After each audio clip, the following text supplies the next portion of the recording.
লাইটটা দিয়েন ভাই, লাইটটা দিয়েন।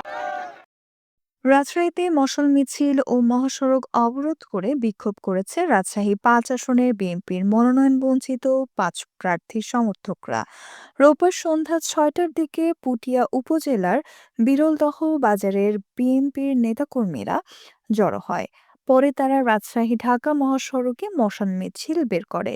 মিছিলটি মাইপাড়া বাজার হয়ে বিরলদহ মাজারের সামনে এসে শেষ হয়।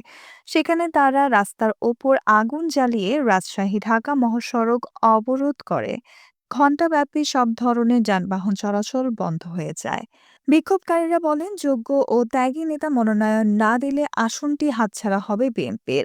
কাজেই আসনটি মনোনয়নের ক্ষেত্রে পুনর্বিবেচনার জন্য নেতাকর্মীদের দলের ভারপ্রাপ্ত চেয়ারম্যান তারেক রহমানের হস্তক্ষেপ কামনা করছে। Nusrat Jahan, এফবিএন news desk.